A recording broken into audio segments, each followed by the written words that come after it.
नमस्ते। आप सभी जानते हैं कि 5 जनवरी को माननीय प्रधानमंत्री श्री नरेंद्र मोदी जब पंजाब में एक कार्यक्रम में गए थे, उस दिन हम सब ने देखा कि उनके सुरक्षा में सेंध लगी थी। उनकी सुरक्षा के साथ खिलवाड़ हुआ था और उस सुरक्षा के खिलवाड़ के लिए कोई जिम्मेदार था तो वो पंजाब की सरकार थी। आप सभी जानते हैं क्योंकि मीडिया के माध्यम से भी हमने देखा कि प्रधानमंत्री जब पंजाब में एक कार्यक्रम के लिए गए थे तो लगभग 20 मिनटों के लिए एक फ्लाईओवर के ऊपर उनका जो काफिला था वो रुका रहा। ये कोई साधारण विषय नहीं है। ये फ्लाईओवर पाकिस्तान के बॉर्डर से मात्र 10 किलोमीटर की दूरी पे था, अर्थात पाकिस्तान के आर्टिलरी फायरिंग रेंज में ये फ्लाईओवर मौजूद था। प्रधानमंत्री की गाड़ी मौजूद थी। ड्रोन्स के बारे में भी आपने सुना होगा कि ड्रोन्स आजकल बॉर्डर से भेजे जाते हैं, पाकिस्तान द्वारा भेजे जाते हैं। जम्मू कश्मीर में भी देखा है और ख़ास करके पंजाब में किस प्रकार से पाकिस्तान ड्रोन्स का इस्तेमाल कर रही है ये भी हमने देखा है। प्रधानमंत्री जी का काफिला, प्रधानमंत्री जी की गाड़ी पाकिस्तान से महज 10 किलोमीटर दूर ड्रोन के पकड़ में भी थी। कोई भी एक्सप्लोजिव लेडन ड्रोन अंदर आ सकता था। तीसरी बात है कि जहां प्रधानमंत्री जी की गाड़ी फ्लाईओवर पे रुकी हुई थी, आपने मीडिया के माध्यम से भी देखा होगा कि आसपास अनेकों घर थे, बहुत सारी बिल्डिंग्स थी, कई पेड़ थे और कई ऐसे स्थान थे जिन पर स्नाइपर अर्थात बंदूकधारी व्यक्ति आराम से अपने आप को छुपा सकता था। कहने का तात्पर्य है कि प्रधानमंत्री जी का जो वाहन था और खुद प्रधानमंत्री खतरे के घेरे में थे, खतरे के निकट थे। जब भी देश के प्रधानमंत्री किसी भी राज्य में जाते हैं, किसी भी प्रदेश में जाते हैं तो एक प्रोटोकॉल होता है। उनको रिसीव करने वहाँ के मुख्यमंत्री, चीफ मिनिस्टर आते हैं, उनको रिसीव करने वहाँ के चीफ सेक्रेटरी अर्थात मुख्य सचिव आते हैं, उनको रिसीव करने के लिए उस राज्य के, उस प्रदेश के DGP, director general of police आते हैं। मगर 5 जनवरी को जब प्रधानमंत्री श्री नरेंद्र मोदी पंजाब पहुँचे, तीनों नदारद थे। आश्चर्य की बात है, ये कोइंसिडेंस हो सकता है क्या कि एक ही साथ तीनों मुख्य लोग, प्रशासन के तीनों पिलर्स एक साथ मौजूद नहीं होना? Is it just a coincidence और अ कॉन्स्पिरेसी? ये आप सोच के देखिएगा। प्रधानमंत्री का जो काफिला है, उस काफिले में चीफ सेक्रेटरी, मुख्य सचिव और DGP, director general of police, दोनों के लिए ईयर मार्क्ड गाड़ियां मौजूद थी। अर्थात जिन गाड़ियों में इन महानुभावों को बैठना था वो गाड़ियां मौजूद थी, किंतु आपको जान के आश्चर्य होगा वो गाड़ियां खाली थी। उनमें ना मुख्य सचिव थे और ना ही डीजीपी मौजूद थे। ऐसा क्यों? मुख्यमंत्री चन्नी साहब ने बाद में कहा कि वो किसी कोविड पेशेंट के संपर्क में आए थे, उनके किसी मित्र को कोविड हो गया था और इस कारण से उन्होंने उचित समझा कि वो चूंकि एक्सपोज हो चुके हैं वो बाहर ना आए और प्रधानमंत्री या उनके काफिले को एक्सपोज ना करें। ये तो समझ में आता है, किंतु शाम होते होते चन्नी साहब प्रेस कॉन्फ्रेंस को एड्रेस कर रहे थे, हजारों के भीड़ में मौजूद थे। कहीं ना कहीं ये बात हजम नहीं होती है। और तो और चन्नी साहब रिसीव करने नहीं आए, किंतु चन्नी साहब फ़ोन पे तो उपलब्ध हो सकते थे। आपको जान के हैरत होगी कि जब ये सारा प्रकल्प हो रहा था, ये प्रकरण हो रही थी, जब प्रधानमंत्री जी के सुरक्षा के साथ खिलवाड़ हो रहा था, उस समय चन्नी साहब को कई बार, मुख्यमंत्री जी को कई बार फ़ोन के माध्यम से उनसे संपर्क स्थापित करने की कोशिश की गई, किंतु एक बार भी मुख्यमंत्री महोदय अपने फ़ोन पर नहीं आए। He was not available on the phone. ठीक है, कोविड के कारण आप बाहर नहीं आए ये तो समझ में आता है, किंतु कोविड के कारण आप फ़ोन पे नहीं आए, ये बात हजम नहीं होती है। मुख्यमंत्री नदारत, मुख्य सचिव नदारत, डीजीपी नदारत और देश के प्रधानमंत्री की सुरक्षा में सेंध। ये कुछ बहुत महत्वपूर्ण सवाल छोड़ते हैं देश के निवासियों के मन में और भारतवासियों के हृदय में। आपको यह भी जान के बड़ा विचित्र लगेगा कि चन्नी साहब ने पहली बार जब कैमरे को फेस किया प्रधानमंत्री जी के सुरक्षा घेरे के सेंध के पश्चात, तो उन्होंने कहा ये जो सुरक्षा चूक हुआ है ये कुदरती है, ये कुदरती सुरक्षा चूक है। वैसे मुझे तो समझ में नहीं आ रहा है कुदरती सुरक्षा चूक क्या होता है, मगर आप सबने ध्यान से सुना होगा कि उन्होंने उस समय ये कन्फेस किया, चन्नी साहब ने माना कि सुरक्षा घेरे में कहीं ना कहीं चूक हुई है और उसका कारण कुदरती है, नेचुरल है। मगर आश्चर्य तब होता है जब कुछ घंटों के पश्चात चन्नी साहब यू टर्न करते हैं और वही मुख्यमंत्री जो कुदरती सुरक्षा चूक कह रहे थे, कहना आरंभ कर देते हैं कि कोई सुरक्षा चूक नहीं हुआ है। दोनों बातें तो सच नहीं हो सकती हैं। और तो और चन्नी साहब ने यह भी क्या कहा है, हमने मीडिया के माध्यम से देखा कि इस पूरे प्रकल्प का मैंने ब्रीफ बना करके प्रियंका वाड्रा जी को बताया है। आखिर ये बात समझ में नहीं आती है कि चन्नी साहब एक सिटिंग मुख्यमंत्री हैं और इस पूरे प्रधानमंत्री के सुरक्षा में जो सेंध है, ये गंभीर मसला है, एक संवेदनशील और सेंसिटिव मसला है। उस विषय को अगर ब्रीफ करना ही था तो उन्होंने ब्रीफ प्रियंका वाड्रा को किया, जो कि किसी कॉन्स्टिट्यूशनल या संवैधानिक पद में नहीं। ये बात भी हजम नहीं होती है। आखिरकार एक सवाल उठता है कि जो प्रदर्शनकारी थे जिन्होंने 20 मिनटों तक, क्योंकि 20 मिनटों के पश्चात प्रधानमंत्री जी का काफिला वापस आता है, जिन्होंने 20 मिनटों तक प्रधानमंत्री जी के काफिले को फ्लाईओवर के ऊपर रोक के रखा, आखिरकार इन प्रदर्शनकारियों को कैसे मालूम पड़ा कि प्रधानमंत्री इस रूट में आने वाले हैं? जो प्रिसाइज रूट, जिसको अंग्रेजी में कहते हैं precise route, how did those protesters learn about the precise route of the prime minister? सटीक राह, जिस रास्ते पे प्रधानमंत्री आने वाले होते हैं, वो गुप्त रखा जाता है, वो किसी को बताया नहीं जाता है। It is not disclosed. किंतु दुखद विषय है, आश्चर्यजनक विषय है, चिंताजनक विषय है। आप सोच के देखिए, प्रधानमंत्री सटीक रूप से किस समय किस सड़क पर चल रहे हैं, ये प्रदर्शनकारियों को पहले से पता था, वह भी एक शॉर्ट टाइम पीरियड के अंदर, एक बहुत कम समय के अंदर ये खबर प्रदर्शनकारियों तक पहुंचती है और वो पूरी व्यवस्था के साथ सड़क पर उतर जाते हैं। ये कैसे हो सकता है? जबकि इस विषय में केवल डीजीपी को पता था, क्योंकि एसपीजी के डायरेक्टर और डीजीपी के बीच सघन चर्चा हुई थी फोन के माध्यम से, और ये निर्णय लिया गया था कि सड़क रूट से अब प्रधानमंत्री को जाना पड़ेगा, क्योंकि वेदर अच्छी नहीं है, मौसम ठीक नहीं है, तो सड़क के रूट से प्रधानमंत्री जाएंगे। ये विषय और किस सड़क के रूट से जाएंगे ये केवल डीजीपी को पता था। उसके बाद ये प्रोटेस्टर्स कैसे जान गए कि प्रधानमंत्री किस रूट से जाने वाले हैं, ये भी समझने वाली बात है। दूसरा प्रश्न उठता है जो आज आम जनता पूछ रही है कि आखिरकार ये जो पंजाब पुलिस ये जिस सेंध के लिए जिम्मेदार थी, सुरक्षा चूक के लिए जिम्मेदार थी, क्या उसकी एक मिली भगत है, कॉनाइवेंस है, या फिर ये एक केयरलेसनेस या लापरवाही है? कॉनाइवेंस और केयरलेसनेस, लापरवाही या जिम्मेदारी, मिली भगत क्या है?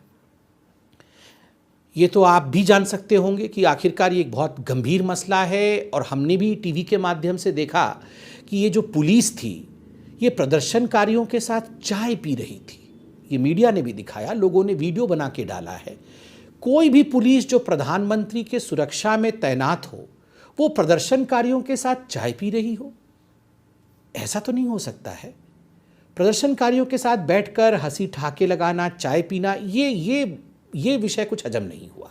दूसरा है कि पुलिस के एटीट्यूड को आप अगर फ्लाईओवर के ऊपर ध्यान से देखेंगे, कुछ तस्वीरें हैं, कुछ वीडियो हैं, आप पुलिस के एटीट्यूड को देखिए और आप एसपीजी के एटीट्यूड को देखिए, बॉडी लैंग्वेज को देखिए। पुलिस बिल्कुल लचर रूप नजर आ रही है, लचर रूप से नजर आ रही है, बिल्कुल केयरलेस तरीके से मूव कर रही है। वो ना तो वहाँ जो जाम लगा हुआ है उसे हटाने की कोशिश कर रही है, ना उन गाड़ी वालों को हटने के लिए कह रही है जो प्रधानमंत्री के राह पे आए हुए हैं, ना ही उनको कोई दिशा का पता है, ना उनके पास कोई दिशा निर्देश है। और ऐसा लगता है जैसे वो कुछ करना नहीं चाहते हैं, अकर्मण्य बन के वो खड़े नजर आते हैं।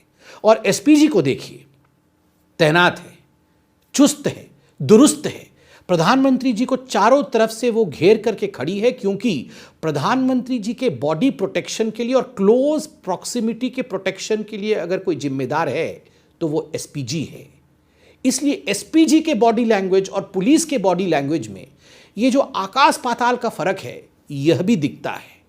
इसलिए ये सवाल उठता है कि आखिर ऐसे कैसे हो सकता है कि पुलिस बिल्कुल लचर हो, प्रदर्शनकारियों के साथ चाय पी रही हो, पहले से प्रदर्शनकारी वहां पहुंचे हुए हैं। तो सवाल कि मिलीभगत है पंजाब पुलिस और प्रशासन की, या ये पंजाब पुलिस और प्रशासन की लापरवाही है, इस सवाल का जवाब भी आज जनता ढूंढ रही है। चन्नी साहब का बार बार कहना, पहले तो वो कह रहे थे कि लैप्स हुआ है सिक्योरिटी में, उसके बाद जो यू टर्न हुआ कि किसी प्रकार से सिक्योरिटी लैप्स नहीं हुआ है, एक बात तो समझ में नहीं आता है। मुख्यमंत्री साहब, बड़े आदर के साथ हम पूछना चाहते हैं, अगर किसी प्रकार का सिक्योरिटी लैप्स नहीं हुआ, किसी प्रकार से कोई गलती नहीं हुई, तो आखिरकार जो एसएसपी फिरोजपुर के हैं उनको क्यों सस्पेंड किया गया, उनको क्यों निलंबित किया गया? एक प्रश्न सबके मन में उठ रहा है और ये हमें बहुत दुखी करता है, अंदर से कचोटता है। टीवी डिबेट्स में, प्रेस कॉन्फ्रेंसेस में कांग्रेस के जो बड़े नेता हैं और कांग्रेस के जो प्रवक्ता हैं, वो बार बार एक सवाल पूछ रहे हैं। जो हमारे पंजाब के प्रशासक हैं, पंजाब के सरकार के मंत्री हैं, वो भी ये सवाल पूछ रहे हैं कि आखिरकार प्रधानमंत्री का जो ये हेलीकॉप्टर है, वो तो ऑल वेदर हेलीकॉप्टर था, वो तो किसी भी वेदर में उड़ सकता है, तो प्रधानमंत्री जी ने रोड रूट क्यों चुना और वो हेलीकॉप्टर से क्यों नहीं आगे बढ़ गए कार्यक्रम स्थल की ओर? दुख इस बात का होता है कि हमने चंद हफ्तों पहले हमारे देश के वीर सैनिकों को खोया है। हमारे देश ने अपने प्रथम सीडीएस आदरणीय बिपिन रावत जी को खोया है। ऐसे ही एक हेलीकॉप्टर दुर्घटना में, जब मौसम खराब था, जब जोखिमों को उठाते हुए हमारे वीर जवान उसी हेलीकॉप्टर में उड़ गए, तो हमने उसका नतीजा देखा है। आखिर ये कांग्रेस सवाल क्यों पूछ रही है कि ऑल वेदर हेलीकॉप्टर है और प्रधानमंत्री को हेलीकॉप्टर में ही जाना चाहिए था? इसके पीछे का मंसूबा क्या है, इसका उत्तर भी कांग्रेस को देना चाहिए। कई लोग ये भी कह रहे हैं, कांग्रेस के नेता और खास करके जो नरेंद्र मोदी जी के प्रति और हिंदुस्तान के प्रति नफरत रखते हैं, कि बस 20 ही मिनट तो था, 20 मिनट के लिए प्रधानमंत्री क्या एक जाम में नहीं फंस सकते? 20 मिनट में क्या हो जाएगा? 2 मिनट, केवल 2 मिनट चाहिए होता है अनहोनी को घटित होने के लिए। किसी ड्रोन को आने के लिए, किसी आर्टिलरी को आने के लिए, किसी स्नाइपर के लिए 2 मिनट काफ़ी होता है। हिंदुस्तान ने अपने प्रधानमंत्रियों को खोया है, सुरक्षा चूक के कारण अपने प्रधानमंत्रियों को खोया है। ये एक बेफिक्री से, केयरलेसनेस से भरा हुआ सवाल है कि 20 मिनट में क्या हो जाएगा। एक और बात कही जाती है, कांग्रेस के नेता प्रवक्ता ये भी कह रहे हैं कुछ हुआ तो नहीं। मुख्यमंत्री तक ये कह रहे हैं किसी ने पत्थर तो नहीं मारा, किसी ने गोली तो नहीं चलाई, किसी ने बम तो नहीं फोड़ा, कुछ हुआ तो नहीं। अरे कुछ हो जाता तभी ये देश डिस्कशन करता क्या? ये महादेव की कृपा है, ये 135 करोड़ जनता का आशीर्वाद है कि 20 मिनटों तक सुरक्षा चूक के बावजूद प्रधानमंत्री बिना किसी खरोंच के वहां से निकल कर आ गए। इसका अर्थ ये नहीं है कि कुछ होने के पश्चात ही हम डिबेट और डिस्कशन करें। किस प्रकार से भविष्य में इस प्रकार की अनहोनी ना हो, इसलिए एक जिम्मेदार देश समय रहते इन सब विषयों पर चर्चा करता है। आज ऐसे ही नहीं हो रहा है। कई नेता जो भारतीय जनता पार्टी के नहीं हैं, कई पूर्व डीजीपी, बड़े पुलिस अधिकारी, कई प्रशासनिक अधिकारी जो बीजेपी से कोई वास्ता नहीं रखते, हमारे आइडियोलॉजी के नहीं है, उन लोगों ने राष्ट्रपति महोदय तक को चिट्ठी लिखा है। उन्हें तकलीफ होती है कि हिंदुस्तान जैसे बलिष्ठ देश, हिंदुस्तान जैसे डेमोक्रेटिक कंट्री में यदि प्रधानमंत्री की सुरक्षा में सेंध पड़ सकती है, तो एक आम जनता सुरक्षित कैसे रह सकता है? और तो और देश के सर्वोच्च न्यायालय सुप्रीम कोर्ट ने इस पूरे विषय को गंभीरता से सुना है, अब भी सुन रही है, गंभीरता से लिया है। और पंजाब सरकार ने जो दिखावे के लिए एक कमेटी का गठन किया था, उस कमेटी तक को रद्द कर दिया है सुप्रीम कोर्ट ने। सुप्रीम कोर्ट इस देश के प्रधानमंत्री की सुरक्षा को लेकर किस प्रकार की गंभीरता होनी चाहिए उसे समझ रही है। एक बात आज मैं पूछना चाहता हूं, कांग्रेस की जो ये एटीट्यूड है, हेट मोदी, मोदी से घृणा, मोदी जी से नफरत, आखिर क्यों? मोदी जी देश के प्रधानमंत्री हैं, उनके सुरक्षा के चूक को लेकर इस प्रकार की घिनौनी बातें करना, उनके प्रति इस प्रकार के नफरत को दर्शाना आखिर क्यों? मोदी जी ने क्या बिगाड़ा है? क्या बिगाड़ा है मोदी जी ने? मोदी जी ने देश में भ्रष्टाचार को समाप्त करने के लिए ना खाऊंगा ना खाने दूंगा, इससे देश का क्या बिगाड़ा है मोदी जी ने? मोदी जी ने परिवारवाद की राजनीति को समाप्त कर दिया। इससे क्या बिगड़ गया देश का? कुछ नहीं बिगड़ा देश का। मोदी जी ने कश्मीर में अनुच्छेद 370 को समाप्त करके कश्मीर को देश के मुख्य धारा से जोड़ने का काम किया है। महिलाओं को उनका अधिकार दिलाया, दलितों को उनका अधिकार दिलाया। क्या उसके कारण आप मोदी जी से नफरत करेंगे? मोदी जी ने अयोध्या में और काशी में हमारी आस्था को संवैधानिक रूप से स्थापित किया है। राम मंदिर के लिए 500 वर्षों से हम लड़ रहे थे। आज संवैधानिक रूप से कोर्ट के माध्यम से न्यायपूर्ण तरीके से भव्य राम मंदिर का निर्माण हो रहा है। इस कारण आप मोदी जी से नफरत करेंगे और उनके सुरक्षा में चूक करेंगे। मोदी जी से आप इसलिए नफरत करेंगे क्योंकि मोदी जी गरीबों के लिए काम कर रहे हैं। कुछ 5-6 ऐसे महत्वपूर्ण मिथ्स, जिसको अंग्रेजी में मिथ्स कहते हैं, जो झूठ और अपवाद फैलाने की कोशिश हो रही है इस पूरे प्रकरण को लेकर, उन्हें भी तोड़ना आवश्यक है। मैं उन मिथ्स के बारे में भी बात करूंगा और उन अपवादों को भी अभी ध्वस्त करूंगा। अपवाद नंबर 1, मिथ नंबर 1। जो मिथ नंबर 1 है वो है पंजाब सरकार और पुलिस को रोड रूट के विषय में पहले से सूचना नहीं थी। उनको प्रधानमंत्री रोड रूट से जाएंगे ये पता नहीं था और इस कारण से ये चूक हुई। गलत, बिल्कुल गलत है। ASL, जिसका अर्थ है एडवांस्ड सिक्योरिटी लायजन, 1 और 2 जनवरी को, 1 और 2 जनवरी को जो पंजाब की प्रशासन है और जो SPG है, दोनों ने मिलकर ASL किया था, अर्थात एडवांस्ड सिक्योरिटी लाइजन करके रोड रूट के कंटिंजेंसी प्लान के विषय में डिस्कस कर लिया था कि अगर मौसम खराब रहेगा, प्रधानमंत्री को रोड रूट से जाना होगा, तो किस रोड रूट से जाएंगे, किस प्रकार जाएंगे और वहां किस प्रकार सुरक्षा की व्यवस्था करनी है। ये सब कुछ पहले से डिस्कस हो चुका था पंजाब के प्रशासन के साथ, पंजाब के पुलिस के साथ। और तो और इस पूरे ASL को लेकर 4 जनवरी को, अर्थात प्रधानमंत्री जी के आने से ठीक 1 दिन पहले, रोड रिहर्सल तक हो चुका था। अर्थात भटिंडा से लेकर फिरोजपुर तक का सफर, जो जिस रोड रूट में प्रधानमंत्री जा रहे थे, उसका पूरा रिहर्सल पंजाब पुलिस ने किया था। SPG भी मौजूद थी।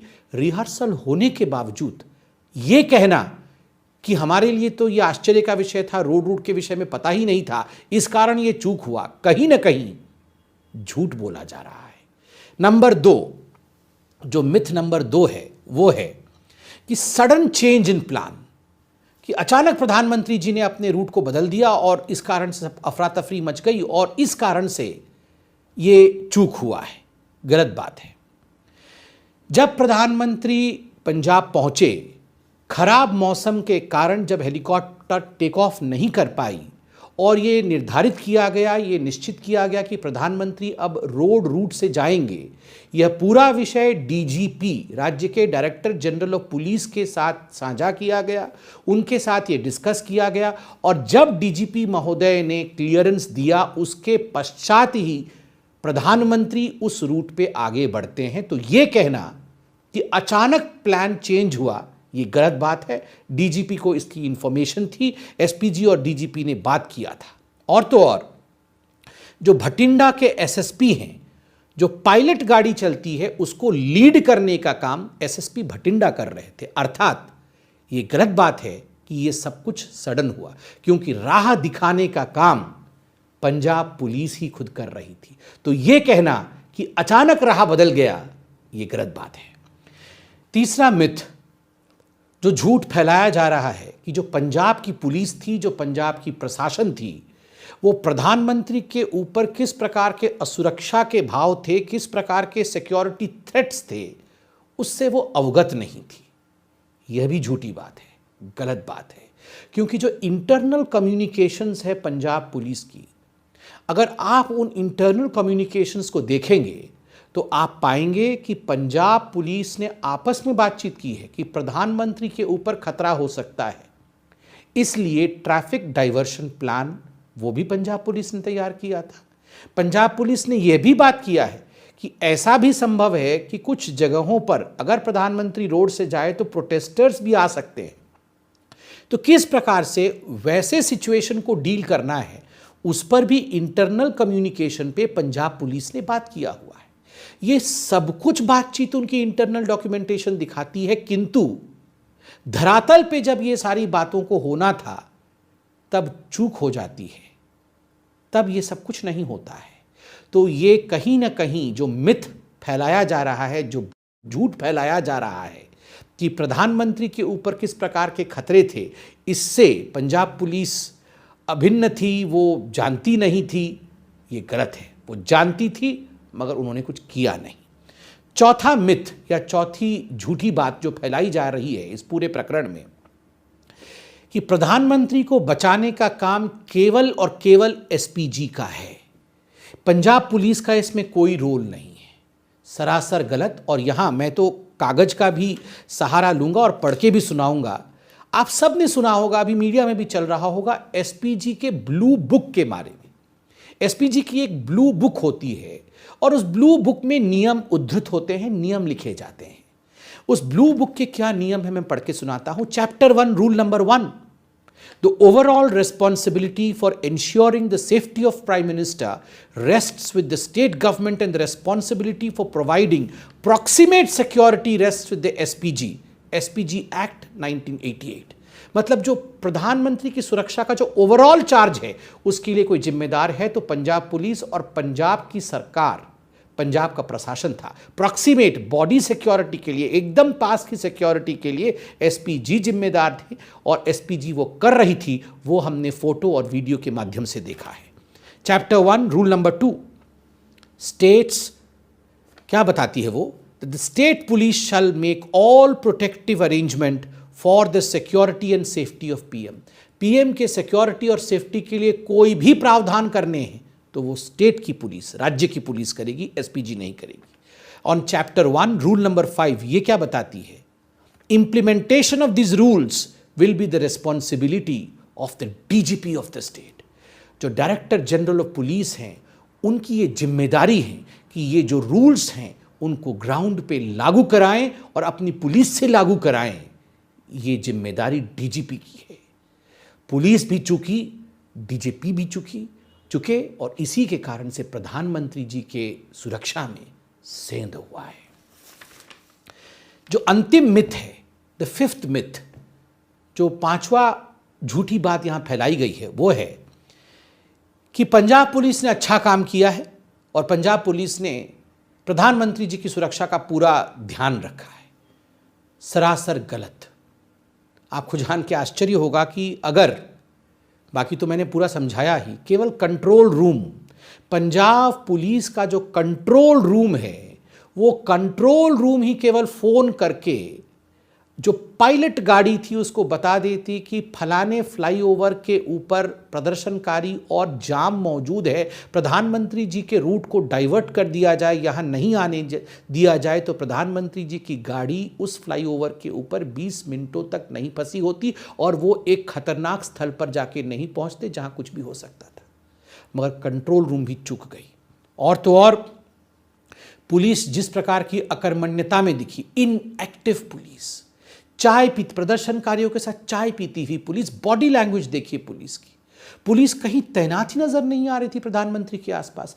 जबकि आप सोचिए, आप और हम अगर पुलिस में होते और हमारे देश के प्रधानमंत्री कहीं अचानक इस प्रकार सड़क के बीचों बीच फंस गए होते तो स्वाभाविक प्रक्रिया होती है दौड़ करके घेर लेना चारों तरफ से, ताकि हमारे देश के प्रधान के ऊपर, प्रधान सेवक के ऊपर किसी प्रकार का कोई खतरा न मंडराए। मगर पुलिस का जो व्यवहार था वो हमने देखा। पुलिस लचर नजर आ रही थी, अकर्मण्य नजर आ रही थी। बंधुओं, में अंत में इतना ही कहना चाहूँगा, देश के प्रधानमंत्री किसी पार्टी के प्रधानमंत्री नहीं होते हैं।